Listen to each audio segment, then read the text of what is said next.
belajar ngaji dicemes cetep. Satu, yang ngaji kabur. Yang kedua, bapaknya yang ngaji datang.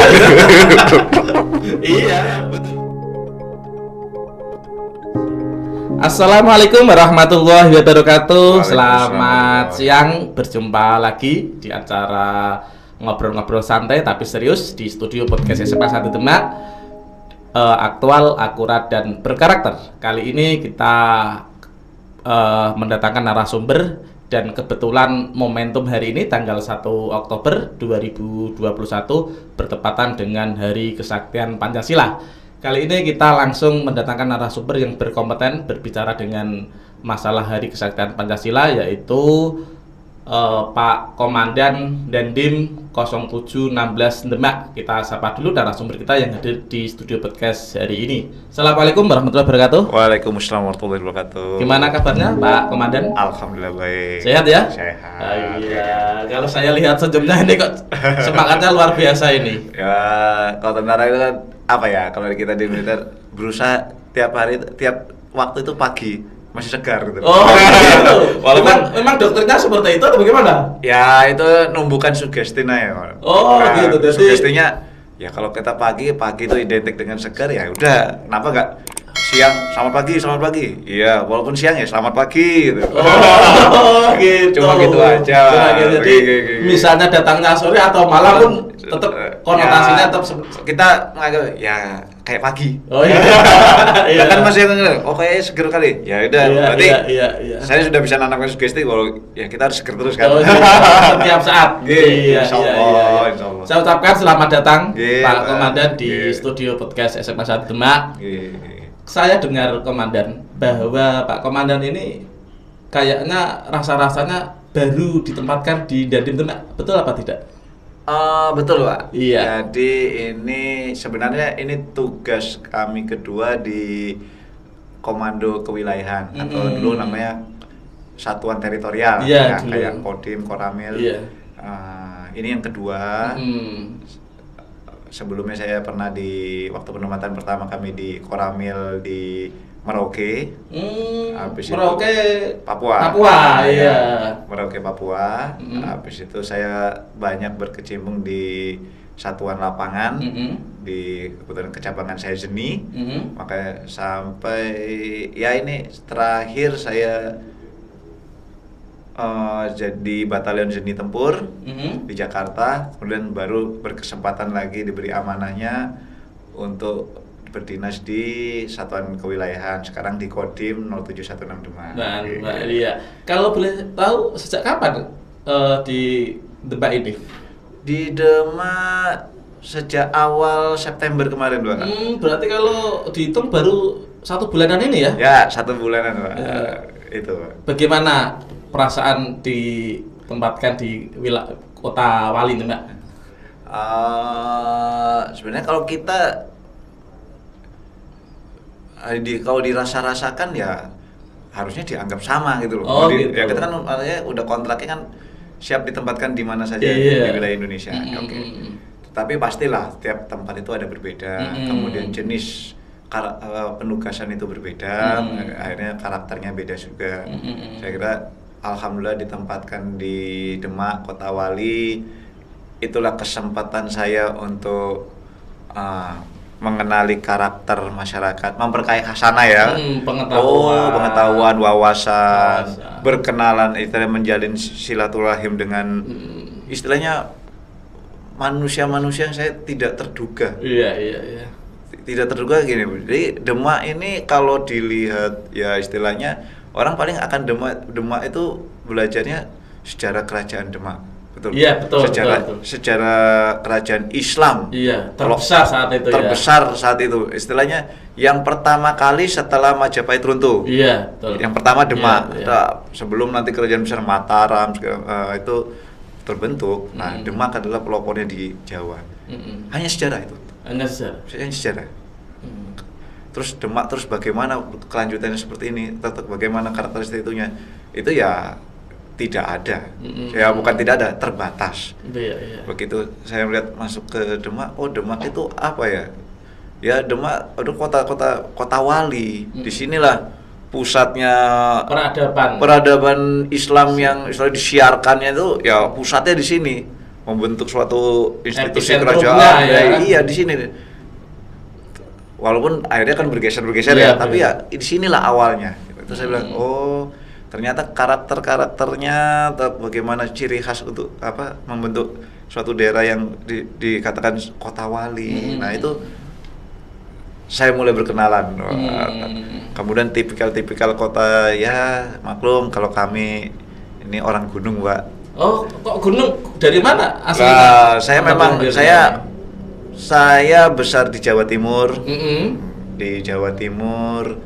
Kemudian kebetulan penugasan saya itu banyak di daerah-daerah ujung Indonesia Timur, di Merauke, kemudian langsung mencelat ke Aceh, ujung barat Indonesia. Kemudian tempat tugas saya juga ya di daerah-daerah yang tidak, kalau disebut kota yang padat penduduk yang dengan segala macam modernitas ya agak tertinggal jauh. Kemudian ya kami merasa sekeluarga seperti itu sih. Kemudian kami terakhir di Jakarta yang dengan hiruk pikuknya wah sudah macam lah gitu. Ada kami kembali ke sini oh iya, katanya ya inilah yang katanya tenang, cocok. Ya ini warganya juga istilahnya kohesinya itu erat sekali, Pak. Jadi namanya ikatan antar perorangan itu personal itu enggak ya memang kerat sekali, kayak jadi kita sama tetangga itu dekat, kemudian komunikasi dengan jenengan dekat. Dan enaknya juga di sini saya lihat orang-orang Demak ini ya maaf ya Pak, tidak terlalu kaku, maksudnya takut sama ini pejabat ini. Saya kenalan, tukar nomor HP, alhamdulillah banyak yang berkenan lah, masih tetap menghubungi saya, tidak ada jarak ini Pak Dandim, jauh kali loh. Enggak juga saya Bang, izin Pak Dandim, apa kabar? Alhamdulillah baik, saya berusaha lah untuk ini, walaupun kadang-kadang agak telat mungkin karena foto-foto namanya itu ya. Tapi mau jalan komunikasi dan istilahnya humble ya, maksudnya ketemu walaupun saya agak lupa gitu, Pak Dandim gini-gini, oh iya. Alhamdulillah gitu. Itu yang tidak saya temui selama saya di Jakarta. Mungkin karena sosialnya lebih kuat. Betul, gitu, Mas. Itu, Mas. Kalau boleh tahu Pak Dandim, di Demak ini menginjakkan kakinya pertama kali atau sebelumnya sudah pernah paling tidak minimal lewat lah? Kalau minimal lewat, iya. Kalau ya ini kan jalur Pantura. Saya dari Jawa Timur mungkin ke kampung ibu saya di Bandung atau kampung jalur darat. Ya jalur darat, pasti kan lewat Pak. Iya. Pantura gitu pasti lewat Pak. Tapi ya itulah saya bilang. Paling kalau saya lewat, bapak saya mengingatkan. Ini loh Demak. Dulu itu coba dari pelajaran sejarah itu ada punya ada sejarah mulai dari Raden Patah, Wali Songo. Tapi saya mengikuti sih kalau kerajaan Islam itu dari bagaimana mulai dari pajangnya kerajaan pajangnya Joko Tingkir bergeser ke Demak, nanti Demak bergeser ke Mataram itu masih ngikutin lah gitu.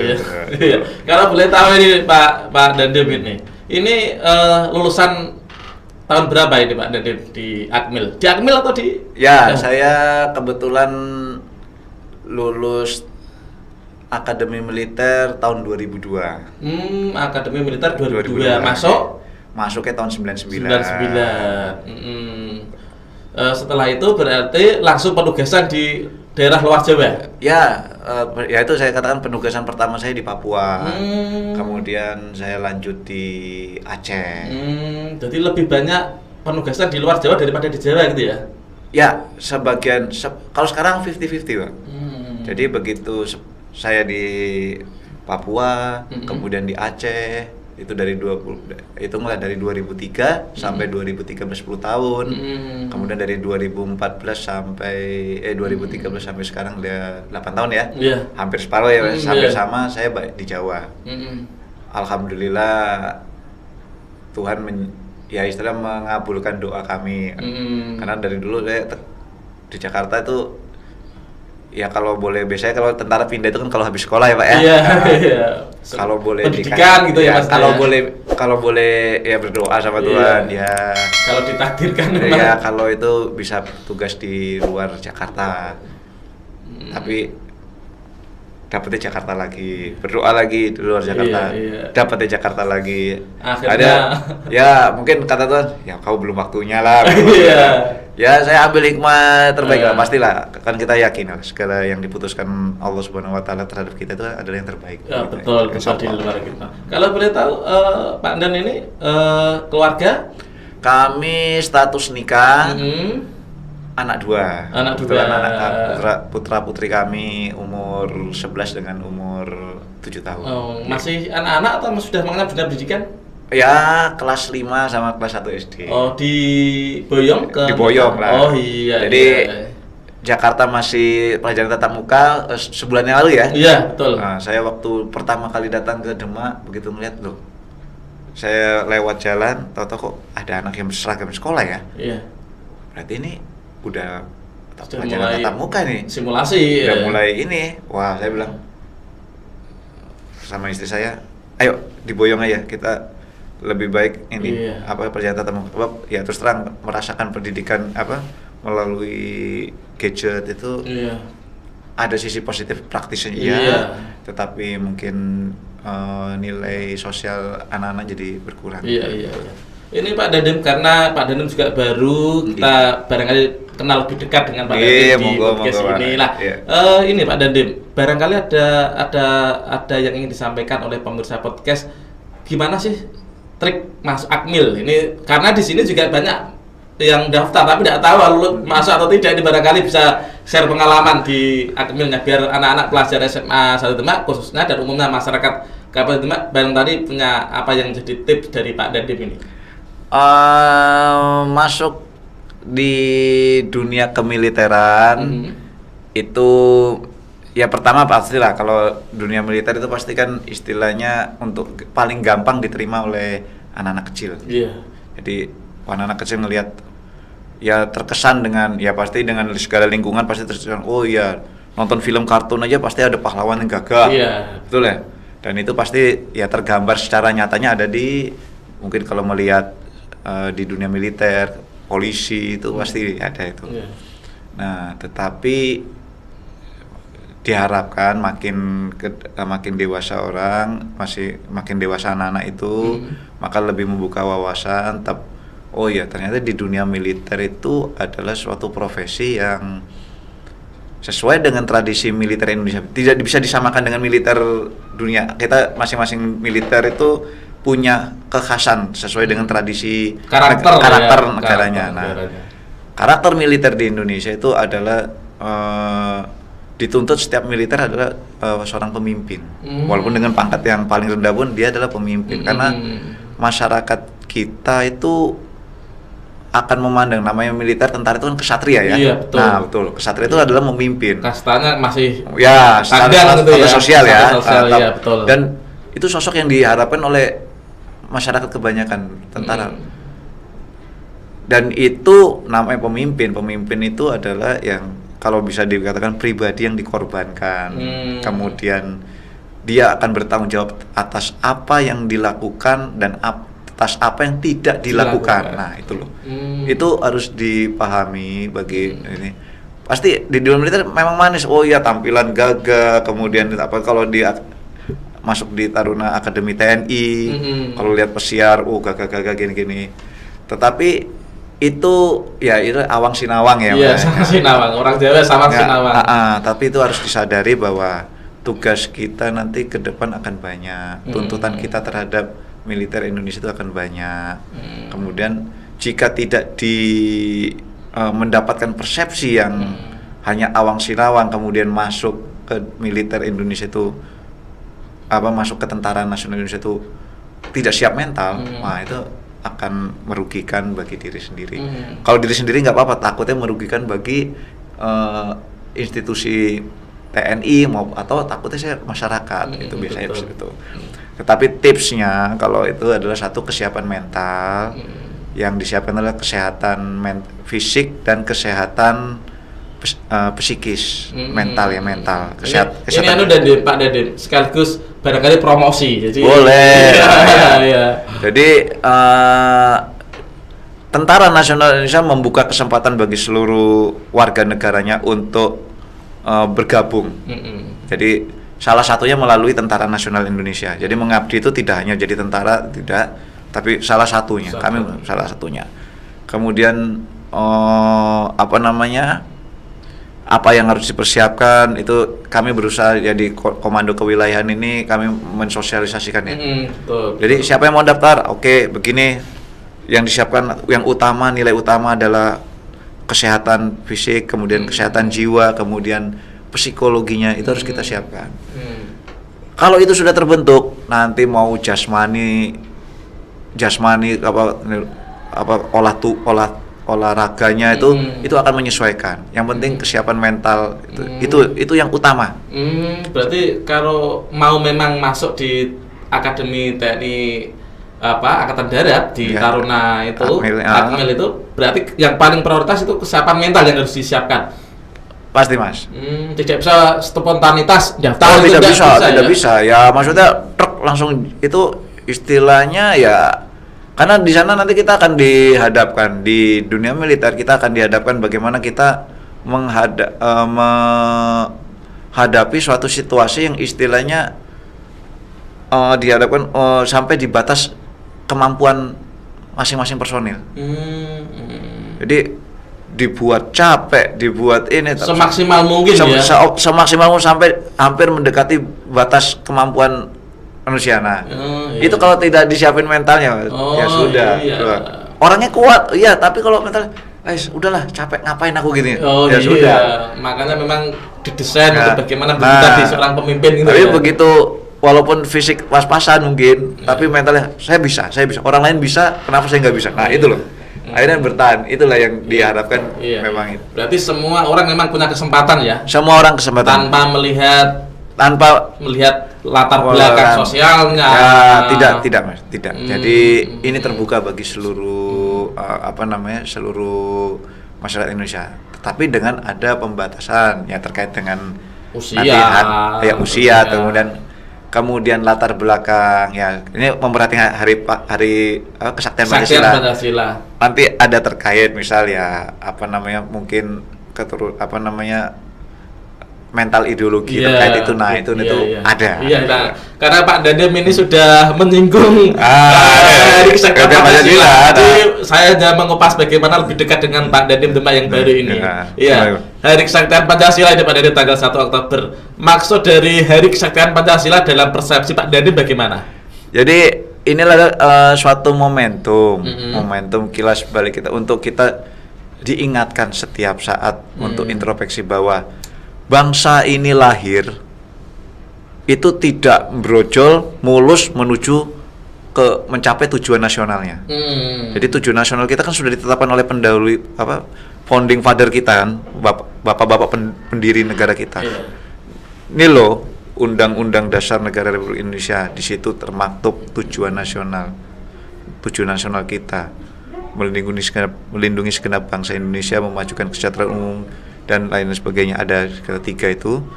Kemudian untuk mencapai itu tidak mulus bleng dengan segala macam tantangannya, ancamannya, gangguannya, baik dari dalam negeri maupun luar negeri. Dari luar negeri kita masih menghadapi perang kemerdekaan 1 dan 2. Belanda masih ingin mempertahankan kolonialismenya gitu, karena ya terus terang kehilangan Indonesia itu adalah ya istilah kehilangan pemasukan mereka. Sumber daya kan ada di Indonesia. Memang kayak rempah-rempah. Segala macam lah gitu. Segala macam yang ada itu. Kemudian itu pun sambil kita menghadapi ancaman dari luar, ternyata masih ada ancaman dari dalam. Kalau terkhusus untuk terhadap ideologi Pancasila itu, yang ideologi kita menghadapi ancaman dari komunis, kemudian garis kanan Islam atau Darul Islam. Nah itu kita menghadapi ancaman-ancaman ideologi seperti itu. Komunis mulai PKI-nya mulai dari tahun 48. Ada rentetannya. Rentetannya 48, kemudian terakhir puncaknya di tahun 65. Jadi melalui momentum 1 Oktober ini kita flashback lah gitu loh. Oh iya, 1 Oktober apa sih, ada kejadian apa waktu itu yang melatar belakangi. Oh iya, waktu itu tanggal 31 September PKI berusaha merebut kekuasaan pemerintah untuk setelah merebut kekuasaan maka mengubah paham ideologi kita menjadi ideologi mereka komunis. Pancasila sudah jadi abaikan. Nah, nilai-nilai itu sudah dihilangkan. Berarti kan istilahnya sudah menghilangkan tujuan bangsa yang sudah ditanamkan oleh para pendahulu kita gitu loh. Nah, dengan seperti itu oh iya, apa kejadian? Kita sadar bahwa udahlah, mencapai tujuan nasional ini berbagai macam tantangan, rintangan pasti akan ada. Kita ingatkan, salah satu contohnya pada saat tanggal 30 September ini adalah istilah serangan terkuat terhadap rongrongan terhadap Pancasila.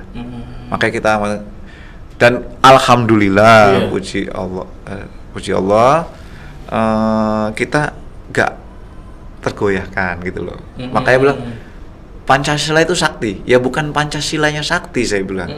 Tetapi satu, berkat rahmat Allah Subhanahu wa taala. Kemudian memang kita sebagian besar rakyat Indonesia memang ya jati diri kita memang Pancasila, bukan kalau komunisme itu kan paham internasional ya. Ya itu loh. Ya istilahnya kita nggak mau, tetap ya udah, akhirnya kita tetap bertahan dengan Pancasila. Itulah mengingatkan sebagai momentum bagi yang lain bahwa Pancasila itu sakti. Karena apa? Karena berkat lindungan Allah, dan ini loh keinginan nilai luhur bangsa Indonesia. Inilah ciri khas rakyat Indonesia. Selama kita mengaku rakyat Indonesia, ya itulah Pancasila. Karena Pak Dandim, kemarin kita juga ngundang ahli sejarah juga, nyambung. Jadi ketika bicara G30 SPKI, maka yang bisa menangkal paham mereka ini juga Pancasila kan gitu. Tapi kemarin lebih banyak ke gerakan G30 SPKI, jadi belum sampai ke Pancasila lah. Sekarang Pak Dandim ini Pancasila itu kan, kira-kira pandangan Pak Dandim ini nilai-nilai ke Pancasila dalam konteks saat ini mestinya seperti apa Pak Dandim? Jadi begini Pak, jadi nilai-nilai ke Pancasila itu satu, di dalam itu kan udah ada 5 sila. Iya, sila pertama misalnya ketuhanan Maha Esa, terus nilai kemanusiaannya ada. Terus nilai-nilai yang mempererat kohesi kita sebagai bangsa, persatuan. Kemudian nilai demokrasinya, ada kerakyatan yang dipimpin oleh kebijaksanaan. Kemudian nilai sosialnya, keadilan sosial bagi seluruh rakyat Indonesia. Coba Pak Dandim satu-satu, Pak Dandim, mulai dari sila yang pertama, ketuhanan yang Maha Esa ini. Jadi gini, nilai ketuhanan yang dianut oleh bangsa Indonesia ini itu adalah mewadahi seluruh agama, kepercayaan. Silakan Anda beragama apapun, istilahnya saya tidak pernah menyamakan Tuhan Anda sama dengan saya, ajaran atau masing-masing agama itu ya sama sebenarnya. Ya tidak bisa seperti itu, tetapi ada suatu nilai luhur bangsa bahwa yang kita yakin bahwa setiap agama itu akan mengajarkan manusianya untuk mencapai kedamaian di dunia kan di hari kemudian. Sesuai dengan keyakinan masing-masing. Stop. Itu kesamaan. Istilah nilai yang sama. Nilai ketuhanan yang Maha Esa tadi ya. Itu yang kita ambil. Kalau kita tanya beda dong sama ini, ya oke, beda ritualnya, beda cara mendekatkan diri pada Tuhannya, ya memang beda penggambaran Tuhannya itu beda, tetapi yang sudah sudah di istilahnya dari pembelajaran dari bapak-bapak bangsa, dari sejarah. Ya buktinya kerajaan kita dulu ya juga menerima agama apa, ayo menerima. Semua hidup saling berdampingan. Karena memang Indonesia ini kaya akan khasanah tadi, termasuk pluralisme beragama juga. Dan diingat di sejarah. Iya. Pada saat Piagam Jakarta itu ada perbedaan kan dengan Undang-Undang Dasar kita. Betul.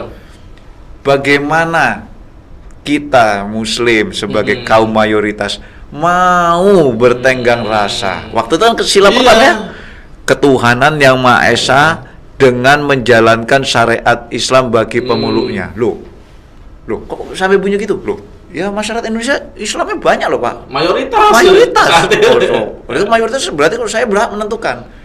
Tetapi Bapak-bapak dengan kedewasaan para founding father kita, kalau bahasa itu dicantumkan, terus bagaimana? Apakah sana merasa terwakili?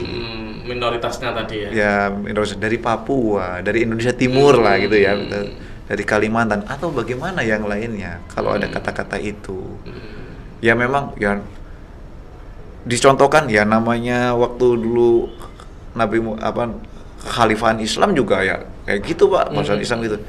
Iya. Tetapi diterapkan di Indonesia, nah itu beda nilainya. Kata-kata itu penting gitu loh. Diksinya tadi ya. Nah itu, tapi ya alhamdulillah, buktinya kita mau kata-kata ini untuk Indonesia tidak dicantumkan lagi di Piagam Jakarta, masih dicantumkan. Itu nggak dihilangkan Piagam Jakarta, itu adalah sejarah Mas. Sejarah itu tidak boleh dihilangkan. Itu sejarah gini-gini. Iya tapi Pak yang berlaku Undang-Undang Dasar Pak. Sekarang itu loh, jadi ada sejarah kenapa berubah jadi begini. Itu menunjukkan bahwa ini loh kita tuh mayoritas bukan untuk memaksakan, tidak, mengayomi. Nah, betul. Karena memang tadi sangat plural agama di Indonesia. Benar. Bahkan maka kita harus memang menghargai perbedaan. Jadi itulah nilai-nilai, istilah sebenarnya nilai-nilai kemanusiaan universal lah ya. Tapi cukuplah dengan Pancasila kita sudah udah muadahi ini loh, nilai-nilai itu ada, nggak usah ya mau nilai-nilai Pancasila ada di Islam, ada Pak. Iya ada tuh. Iya ada. Lakum dinukum waliyatin gitu ya. Udah Pak. Terus menurut agama Kristen ada nilai Pancasila, ada Pak semua itu. Jadi sebenarnya konteks Pancasila ini sebenarnya tidak bertentangan dengan agama apapun ya? Tidak bertentangan dengan agama apapun, tidak. Dan Pancasila, dengan kita konteks Pancasila kita malah mengutuk. Kalau kamu merasa memaksakan kehendak agama atau keyakinan kepada yang lain, kita sangat loh. Kenapa? Iya. Ini biar pemirsa podcast ini lebih memahami gambaran sila yang pertama. Yang kedua Pak Dadim, kemanusiaan yang ada itu nilai-nilai kemanusiaan ya, kita manusia, kemudian kita punya kemanusiaan yang adil dan beradab ya. Ciri manusia yang ini yang diinginkan oleh secara universal peradaban, beradab, berbudaya. Nah di itu dalam loh, berbangsa dan bernegara. Betul lah. Jadi berbudaya. Kita banyak kok dengan budaya masing-masing. Budaya itu dilatar belangi dengan tipikal manusianya, kemudian kan kondisi geografis tempat tinggal. Betul. Kan beda Mas, Sumatera, Jawa, Kalimantan. Dan ini Indonesia tapi benar. Ada 35 provinsi betul. Mestinya berarti berbagai budaya dia masuk dengan karakternya masing-masing. Dan dengan karakter itu yang harus dipahami oleh setiap warga negara Indonesia. Khususnya bagi kaum pelajar ini. Nah, kaum pelajar ini nanti ke depan mungkin adik-adik ya, Indonesia itu luas. Indonesia itu luas, tidak hanya cuma Demak satu. Misal Indonesia itu luas, silakan berkelana mungkin sampai kemana-kemana gitu. Mungkin sampai ke Papua sampai itu. Tapi kita kan punya peribahasa, di mana bumi dipijak, di situ langit dijunjung. Betul. Iya. Beberapa ada nanti pastilah di luar itu ada ketemu, ada gap. Kalau kita baru pindah gitu, ada culture gap. culture shock. Awalnya itu wah kaget, oh beda ya dengan biasanya ya. Kayak gitu. Ya kalau dicari cocok ya nggak ada lah gitu. Tapi bagaimana kita menyesuaikan dengan kearifan lokal masing-masing. Kearifan lokal, nah itu local wisdomnya dipelajari. Jangan kita sekarang gini lah, anggap. Contoh di rumah ini, Pak. Di rumah honainya orang Papua. Iya betul. Nah, kalau standar Jawa, ya pastilah ini udah pendek, bulat, habis itu apa namanya berapa keluarga di situ, terus nggak ada ventilasi udaranya gitu, masak. Jadi tempat tidur, beraktivitas. Kalau honei itu kita tidur sama masak di situ. Untuk acara-acara keluarga kayak ruang tamunya gitu, itu ada di halaman. Nah, gitu. Kemudian pernah saya kasih contoh juga itu akan menjadi contoh pembelajaran saya waktu itu. Pengalaman saya di Merauke. Dibuatkan rumah tipe Jawa di daerah Trans untuk orang Papua. Iya. Wah, rumahnya bentuknya Jawa ulimas kayak gini. Oh iya, terus tata ruangnya kayak orang Jawa. Saya lihat siang hari tidurnya di halaman, Mas. Siang hari tidurnya di halaman? Di halaman, di pasir luas itu. Tanpa beralas? Tanpa alas? Ya, pakai tikar biasa gitu. Loh, kok di sini sambil ngobrol, mungkin duduk-duduk terima tamu di situ. Loh. Terus di sana, ya kalau malam tidur aja, Pak. Kemudian dibuatkan dapurnya di belakang, gak cocok. Jadi dapur itu ya di tengah. Iya. Disitulah kearifan lokal waktu itu. Kenapa honai seperti itu? Satu, dibuatkan dapur di tengah-tengah. Itu kan rumahnya kan itu apa namanya tertutup, pakai apa namanya bukan jerami, apa sih namanya? Ya bahan-bahan alami itu ya, yang gampang lembab. Jadi asapnya di situ itu untuk supaya tidak lembab lah, kering di situ. Kemudian ya kemudian ruang sosialisasinya di mana? Jadi luar di halaman seperti itu. Jadi kadang-kadang kita dalam berbuat apapun, mungkin nanti ada adik-adik nanti jadi pejabat publik gitu. Kita pelajari dulu di mana kita ditempatkan. Itu local wisdomnya apa. Lebih kalau militer ya. Lebih kalau kami ya. Oh iya, kenapa sih harus begini? Misalnya saya ke Aceh. Iya. Di Aceh kalau rumah asli Aceh, Mas. Datang pintunya itu pendek. Nah, enggak kayak gini, Mas. Pintunya lebih pendek. Walaupun orangnya tinggi. Artinya apa filosofinya? Kamu datang sopan santunnya. Keluar pun sopan santunnya. Itu filosofi loh kan. Itu yang harus kita pelajari. Nah, itu. Itulah apa kemanusiaan adil dan nilai yang kedua, nilai peradabannya. Ini barangkali ini Pak Dandim, banyak pelajar yang belum paham nilai-nilai gitu. Yang kedua tadi membahas mengenai kearifan lokal. Beradab manusia itu tidak sama. Berdasarkan ini. Kalau kita manusia yang beradab itu yang manusia yang kayak paham Socrates dari Yunani. Belum tentu. Oke, boleh. Kita ambil baiknya, tapi adalah local wisdom yang kita ini kan yang kita anut. Yang ketiga Pak Dandim, Persatuan Indonesia. Lah ini yang jadi menarik Persatuan Indonesia ini. Mestinya bagaimana ini Pak Dandim? Jadi Persatuan Indonesia, kita kan udah di ini loh, Bang. Mulai dari awal secara lantang keinginan menyatukan Indonesia itu, kalau menurut sejarah yang kita pelajari itulah bagaimana Gajah Mada mengucapkan Sumpah Palapanya. Itulah yang berani lantang bahwa Indonesia harus Nusantara harus bersatu di bawah satu payung. Jadi namanya dulu Nusantara itu Nusa dan Antara itu ada Nusa dan Antara. Ada Sriwijaya Pak di Sumatera, ya. Ada Majapahit di Jawa. Ada Kutai di Kalimantan. Kemudian ada Kerajaan Nusa Tenggara, Sasak di daerah Nusa Tenggara. Kemudian di Maluku juga ada kerajaan. Kemudian yang Papua kami belum tahu ada kerajaan apa enggak, tapi dia udah menyampaikan ini loh, itu Nusantara. Itu harus jadi satu. Itu yang terlontar oleh Pati Gajah Mada. Jadi kan orang, loh itu keinginan Gajah Mada bukan?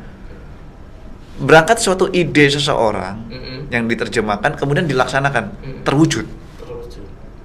Itulah momentum kita, oh iya Nusantara bisa dijadikan satu. Kemudian ikatan itu terbawa. Jadi masuk ke tahun 1928.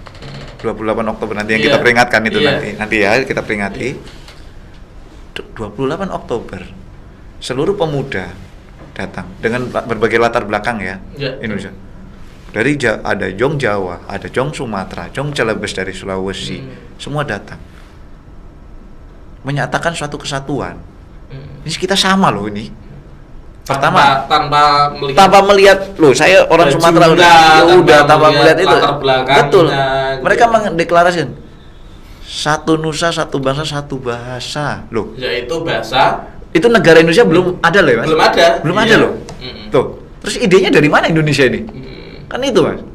Dari ide seorang Pati Gajah Mada kemudian terwujud melalui ini. Kemudian sekian ratus tahun itu masih tersimpan di memori kita. Kemudian negara ini belum ada, tapi karena kesamaan nasib dijajah sama Belanda, merasa senasib dan sepenanggungan. Nah, inilah keluarlah tahun 28. Oh ya, kita Indonesia.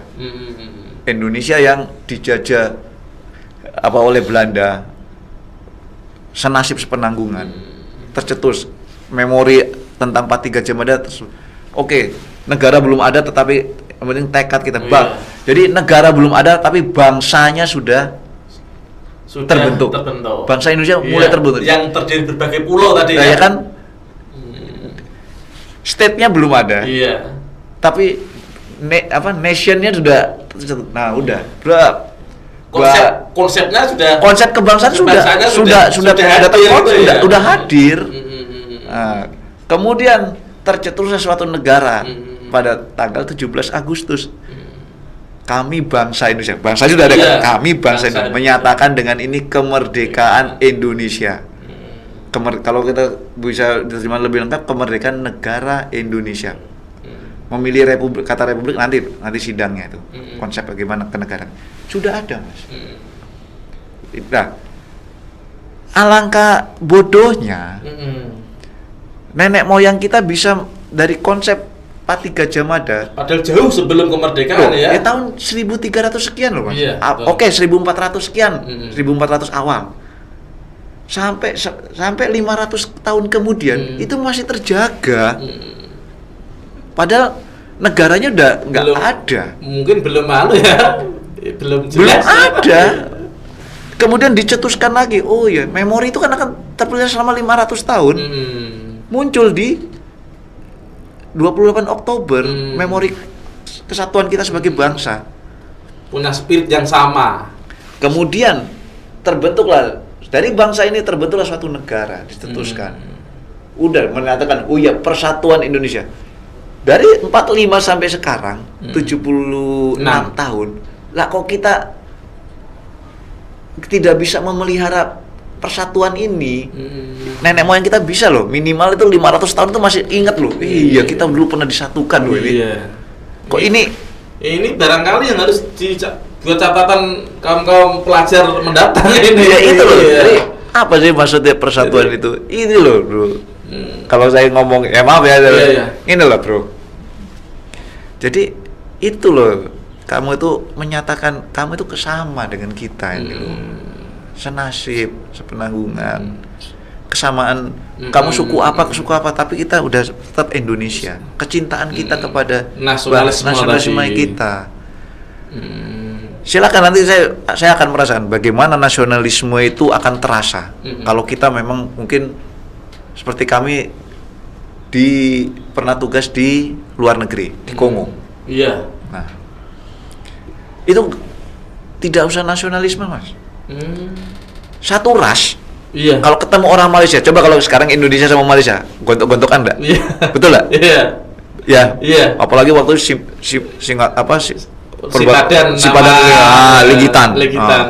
Kemudian sama tim-tim. Itu yang pernah dendam kita kan. Ketemu sama-sama di Kongo, di Afrika. Kita kayak satu saudara. nggak beda. Apalagi sama orang Indonesia. Iya. Satu ras ya. Satu ras yang pernah, atau Timur lah yang istilahnya pernah jadi bagian kita. Iya. Kita udah tidak mempermasalahkan lagi.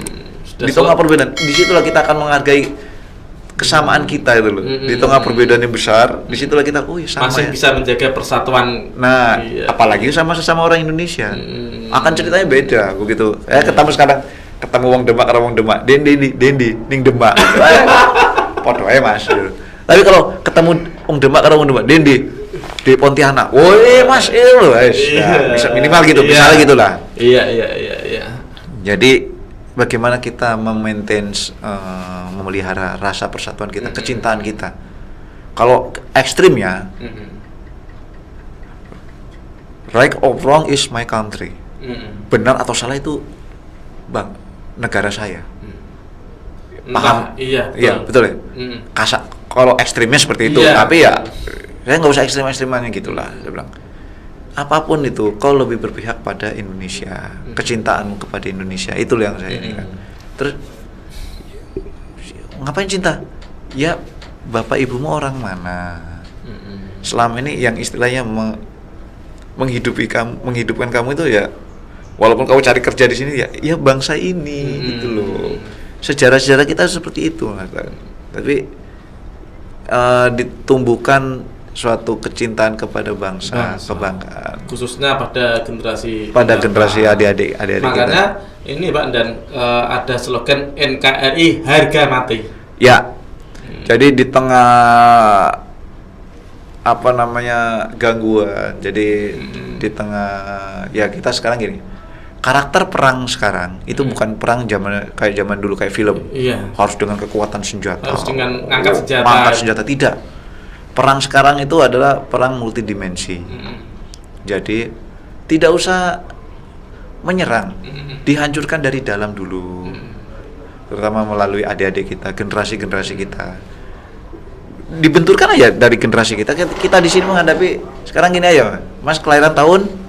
Saya 84. 84. Berarti itu generasi milenial. Berarti generasi Y sebutannya. Sebagian siswa-siswa ada kan generasi kita generasi Z yang mulai lahir tahun 2010 sampai sekarang. Betul. Kemudian ada generasi yang mungkin generasi X itu setelah baby boomer, setelah perang dunia kedua, generasi X itu antara 70 sampai 80 itu ada bersatu di sini. Dengan generasi antar generasi kita buatkan gap aja. Pastilah dari generasi. Pasti kan ada yang biasanya kalau ada postingan, wah ini generasi sekarang cengeng-cengeng. Dulu saya kayak gini. Wah, betul lah? Iya, betul ya. Cuman saya dulu, gini. Ya kalau guyonan toh nggak apa-apa, tapi nggak usah dianggap serius lah, gitu loh. Setiap generasi punya karakter fitur, punya masanya, punya karakternya masing-masing. Nah itu. Yang diharapkan adalah ya masing-masing ya udah menerima, oh iya karakternya seperti ini. Kalau dulu namanya belajar ngaji, dicemes pakai biasa. Sekarang kaplok. Ya, sekarang belajar ngaji dicemes cetem. Satu, yang ngaji kabur. Yang kedua, bapaknya yang ngaji datang. Iya, betul. Makanya sekarang mungkin pendekatannya lebih berbeda. Gapnya nggak bisa disamakan. Terus kita antar generasi yang ke bawah itu lebih menyesuaikan, saling menerima, lebih humanis. Yang tua mengayomi, yang bawah, yang muda menghargai. Itu loh. Itu yang dalam konteks nilai ketiga tadi. Ketiga. Yang keempat ada deh. Nah, yang keempat nilai demokrasi. Nilai demokrasi. Kita memandang, oh dulu kalau zaman Pak Tiga Jemaat itu enggak demokrasi Mas Bro, saya bilang. Kemudian di tentara ada demokrasi enggak? Demokrasi. Cuma ada waktunya. Pada saat sebelum perintah dikeluarkan, pasti kan namanya raja, namanya komandan kalau militer, itu akan mengumpulkan para stafnya atau bawahannya. Ini loh, ada tugas ini loh, ada ini loh, ada kejadian ini, gimana nih masukannya? Nah, minta masukan itu proses apa? Ya demokrasi juga, musyawarah oke. Terus jalan terbaiknya gimana? Berarti kan yang namanya pikiran banyak kan pasti ini gini. Nah, itulah yang dirembuk. Ada keluarlah alternatif pemesannya seperti ini. Nah, disitulah kuasa komandan atau kuasa raja dulu. Namanya pemimpin. Menurut saya pertimbangan ini yang terbaik. Sudah ditetapkan perintah atau jadi ketetapan, ya itu harus dilaksanakan oleh para bawahannya. Suka tidak suka mereka gitu. Seharusnya komandan milihnya yang ini. Kok nggak pakai cara saya? Nggak boleh. Cara gitu loh. Ya, lek ngono yang golek pemimpin sing liya. Jadi sebenarnya konsep musyawarah ini juga sangat ada, itu udah ada, nggak usah dibuat itu. Walaupun bentuknya sekarang kerajaan, republik, itu sudah ada, Mas. Cuma orang jangan ngomong demokrasi itu harus bebas-bebas, tidak. Satu pelajaran yang saya ambil waktu saya sekolah, demokrasi apa sih yang membatasi kebebasan kita? Yang membatasi kebebasan kita adalah kebebasan orang lain. Saya bebas, Mas bebas. Terus masa semua bebas tabrak-tabrakan? Kan enggak. Iya. Yang membatasi kita adalah hak kebebasan orang lain. Itulah disebut tenggang rasa, tepo selironya. Ngerti itulah apa? Ya kalau orang Jawa nguwongke, menempatkan. Kalau saya posisinya kayak gini, gimana ya rasanya? Nah itu loh. Jadi demokrasi kita tuh demokrasi tidak bisa disebut kebebasan, tidak. Beda. Demokrasi dengan kebebasan itu beda. Jadi kalau orang, kok kayak dikekang terus kayak diajari benih aturannya ini enggak demokrasi ini. Enggak. Atau ada yang ngomong, misal kalau ini ada ya, ini terkait dengan bela negara ya. Begitu kita mengaitkan ada pelajaran mungkin berbau militer ke kampus atau ke sekolah. Ini militerisasi ini tidak sesuai dengan paham demokrasi. Saya tanya dulu, Bapak yang ngomong kayak gitu, demokrasi apa sih yang dianut? Negara sekarang jenengan kalau tanya demokrasi identiknya sama negara mana? Kan negara internasional yang identik dengan demokrasi apa sih? Negara mana coba? Kalau saya Amerika. Iya. Bapak sekarang studi banding di internet aja. Di kampus Amerika itu ada nggak program ROTC? Apa itu? Jadi ROTC ada Replacement Officer Training Center. Kalau di sini SPAPK. Tapi mereka dari tempat-tempat kuliah itu mereka sudah ada. Mereka kuliah dalam program ada waktu kurikulum kuliah, ada kurikulum pelajaran militer. Tapi di kampus-kampus. Itu negara yang demokrasi loh. Yang katanya Amerika itu demokrasi. Kita itu belum ada apa-apanya. Menwa itu cuma ya menyiapkan tenaga cadangan seperti ini. Tapi kalau yang di sana lebih struktur, itu negara demokrasi. Korea Selatan demokrasi. Itu lebih kejam lagi. Di atas 18 tahun kau wajib masuk militer. Makanya langsung kan anak-anak gadis-gadis K-pop kita yang bintang idolaku masuk dari tentara. Karena memang regulasinya di sana seperti itu. Regulasinya itu bukan bukan demokrasi itu kebebasan terus militerisasi adalah bertentangan dengan demokrasi. Tidak beda Mas. Paham itu jangan ya itu yang suka dicampur adukan bagi yang tidak tahu akhirnya menimbulkan stereotip yang tidak diinginkan itu loh. Oke Pak Dadin ini luar biasa ya. Yang terakhir Pak Dadin. Keadilan sosial bagi Indonesia. Kita berdua ngomong keadilan. Adil itu apa sih? Kalau adil menurut caranya kata-kata mbak-mbak saya itu yang caranya PKI, adil itu sama rasa sama rata, pokoknya podo kabeh. Tapi apakah kita langsung, saya kira nih, saya punya uang 10.000 misal. Saya punya uang 10.000, anak saya 2. Yang satu SMP, yang satu SD. Oke, adil bagi lurut. 5.000. Adil nggak? Yang kalau Mas ngeliat adil, oh yo adil itu udah sama kok. Gitu. Tapi mau sama rata dapat. Sama rasa? Tidak. Yang mau kalau rasa ya tanya sama yang nerima. Karena kebutuhannya berbeda. SD. Wih, asik 5.000. Yang SMP, iki gaya apa ya? Transport kurang bayar mas parkir ya kurang ya Jakarta ya. Itu udah loh. Karena yang SD 5.000 ya naik sepeda kok aku ya hemat. Yang SMP numpak motor ya naik angkot wah ya kurang loh. Jadi adil adalah memposisikan diri sesuai dengan porsinya, proporsional ya, adil.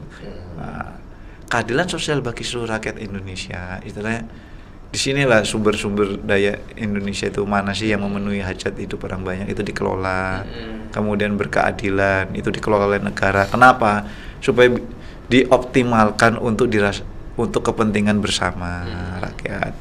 Makanya ada sumber-sumber negara yang mungkin minyak itu ditangani oleh BUMN segala macam, lembaga-lembaga negara. Kemudian keadilan sosial ya maksudnya gini, kita pemerataan pembangunan lah gitu loh, dan pemerintah dari dulu sudah concern pemerataan pembangunan itu ya memang harus digenjot terus untuk membentuk suatu keadilan sosial. Keadilan sosial itu bagaimana suatu konteks masyarakat, satu madani, yang kedua secara taraf ekonomi itu tidak ada jomplang. Disparitas tinggi ya antara iya, betul. Jadi nggak ada jomplang. Tapi ya kalau namanya manusia Mas kalau ya sama, nggak boleh ada yang kurang gitu. Ya nggak ada alirannya nggak jalan Mas. Sungai itu kan nggak mungkin rata. Sungai rata, bumi rata ya nggak ngalir. Hidup juga gitu. Hidup kalau semuanya rata ya ngalir. Hidup itu nggak ngalir. Demikian juga masyarakat. Coba kalau masyarakat, oh iya semua pegang duit. Sing dodolan opo. Nah, gitu loh Mas. Betul ya? Iya. Ini iya, betul Pak Dan ya. Tidak bisa disamakan, berkeadilan sosial itu nggak sama gini-gini. Oh tidak. Tapi ya yang disebut keadilan sosial adalah bahwa menjamin bahwa segala kehidupan tata sosial kita, keadilan sosial itu istilahnya sesuai dengan proporsinya. Betul. Seperti itu. Kita tak terasa sudah hampir 1 jam gitu Pak. Karena asik bicara penjabaran nilai-nilai Pancasila tadi. Tapi jabaran itu kulitnya doang Mas. Jangan. Ini Pak Danim, sebelum kita akhiri, ada barangkali kemarin itu agak ramai diperbincangkan di dunia medsos maupun dunia media dan seterusnya. Ada salah satu mantan petinggi TNI itu menyampaikan bahwa paham komunis ini ada di tubuh TNI. Setuju apa tidak Pak Nadim? Dengar nggak itu ya?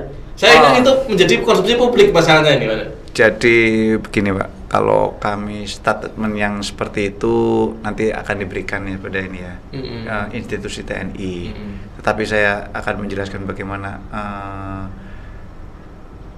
paham komunis itu adalah bahaya laten yang akan bisa muncul sewaktu-waktu, karena itu tidak bisa hilang. Kita sudah punya perjalanan khusus untuk bangsa Indonesia, sudah 2 kali dikecewakan. Gitu loh. Ini lah kalau jadi begini Mas, dalam sejarah itu Pak Karno ingin menyatakan bahwa kita memang bangsa Indonesia berbagai paham politik, ideologi, semua disatukan. Ada yang agama, ada yang nasionalis, ada yang komunis, itu kan Mas. Tapi ini semua bangsa Indonesia. Waktu itu Bung Karno ingin menyatukan semuanya. Tetapi di antara 3 anak ini ada yang sudah mencederai perasaan bangsa Indonesia 2 kali. Nah, Nah itu loh. Dan bangsa Indonesia sampai berketetapan tidak mau dikecewakan lagi 2 kali. Itu makanya disebut bahaya laten. Nah, terkait dengan masalah Pak Hamid itu masih hidup di Indonesia, ya kita oke, silakan waspada, tetapi kita berbicara proporsional. Jangan sampai ketakutan kita digoreng sama orang-orang untuk kepentingan tertentu. Propaganda. Ini loh, jadi saya takut ini kalau misal saya musuhan sama Mas ini, ada masalah Mas. Saya ada kekhawatiran Mas itu mau nyerang saya gitu. Tapi belum ada tanda-tanda Mas nyerang saya. Tapi adalah provokatornya supaya saya agak panik itu. Hati-hati nanti malam itu itu udah gerak itu Mas itu. Jadi saya yang saya takutkan apa? Ya kalau saya cuma saya akan siap-siap. Udah gitu tenang. Tapi kalau yang dikhawatirkan saya akan geruduk Mas padahal dia nggak punya keinginan kalau tahu apa terus aku ngebuin Mas pasti kacau kan ceritanya. Nah seperti itu. Jadi kita tetap bahwa komunis memang menjadi musuh kita karena itu bahaya laten. Kita harus tetap waspada, tetapi tetap dengan proporsional kita. Jangan sampai isu-isu yang itu digoreng sama yang lain. Masalah kalau di TNI apalagi Angkatan Darat Mas, itu dulu kan musuh nomor satunya PKI. Iya, karena memang salah satu sasaran. Iya, sejarahnya udah jelas, Mas sudah tahu semua sejarahnya kan. Itu fakta. Itu fakta yang diketahui oleh bangsa Indonesia. Cuma sekarang yang kami minta dari generasi milenial dan generasi Z. Nah, ini kan milenial kan generasi Mas. Nah, kalau Mas ini kelahiran tahun berapa ya Mas? Kelahiran tahun berapa Mas? 90. 90 masih milenial. Nanti yang anak sekolah ini sekarang Mas? 2000 berapa? 2000-an apa ya?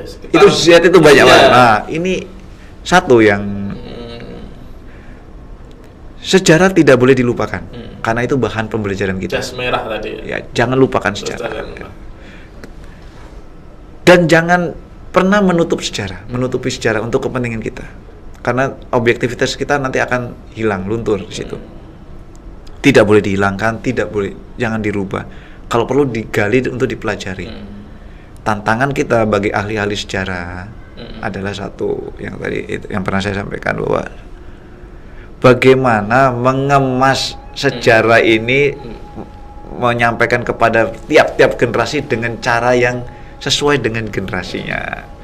Kalau cara generasi pakai, ya maaf saya tidak melihat disajikan film-film yang gitu, ya mungkin akan cocok untuk generasi pada saat itu. Tapi harus kita ini kan, kita carikan, sekarang nggak cocok pakai gitu. Kita harus harus disampaikan dengan metode yang lain. Transformasi. Iya, sesuaikan dengan generasinya dong. Betul, Mas, gitu. Jadi bahasa segala macam itu ada. Tapi jelas Mas, komunis itu ya kita memperingati 1 Oktober kan Mas? Iya. Ini puncak mereka komunis mau merongrong kita Pancasila. Sudah ideologi. Makanya kesamaan kita adalah satu yang harus kita pertahankan, bahwa kita tetap memandang Pancasila adalah sebagai dasar negara kita. Filosofi.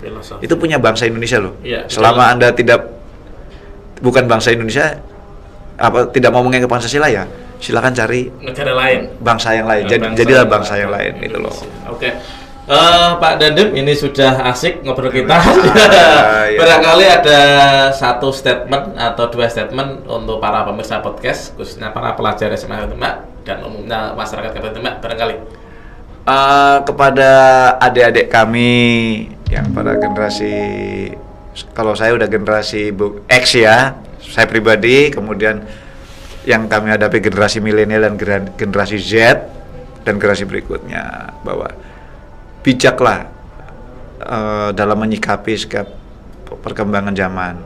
Bijak itu nanti akan dapat dipelajari setelah Anda belajar menikmati hidup. Silakan hidup dengan ciri khas generasinya masing-masing. Saya lihat generasi milenial, generasi Z ini ada satu kesamaan. berpikirnya think out of the book. Nggak biasa, nggak suka dikasih cara.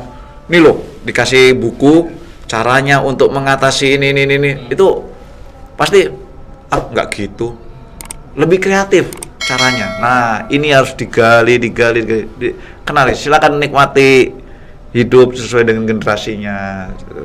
Tetapi jangan lupakan bahwa sejarah bangsa kita, filosofi bangsa kita itu ya tetap itu bukan harga yang bisa ditawar. Karena itu pembelajaran dari pendahulu kita belajar dari pendahulu kita. Berarti kan beda generasi kan Mas. Ya, diharapkan adik-adik juga belajar dari generasi pendahulunya dong gitu loh. Jadi bukan langsung memutuskan hubungan, menganggap generasi dulu itu udah lebih wah itu. Seperti itu. Oke, terima kasih Pak Dandim atas waktu dan kesempatannya bisa hadir di studio podcast SMA 1 Demak. Lain waktu dan lain kesempatan dengan tema yang berbeda Pak Dandim. Kita ngobrol yang lebih asik dan lebih humor di studio. Satu kata lagi sebelum penghujung acara, mau minta satu kata, studio podcast SMA 1 Demak bagaimana? Aktual, akurat, berkarakter. Nah, coba saya cuma tanya, berkarakternya nih. Karakternya ditentukan oleh siapapun yang mengawaki. Dari karakter tidak harus sama kan? Siapa yang tapi tetap aktual, akuratnya, kemudian karakternya ya nilai-nilai kebangsaan, nilai-nilai humanitasnya juga jelas. Oke, terima kasih Pak Dandim. Pemirsa podcast SMA 1 Demak dan masyarakat yang ada di luar sana. Demikian obrolan sore kita hari ini, dan tetap jangan lupa subscribe, like, dan komen di SMAN 1 Demak Official. Kurang lebihnya mohon maaf dan sampai ketemu dan berjumpa lagi pada episode-episode berikutnya. Akhirul kalam wa wal muwaffiq ila aqwamit thoriq. Wassalamualaikum warahmatullahi wabarakatuh. Waalaikumsalam warahmatullahi wabarakatuh.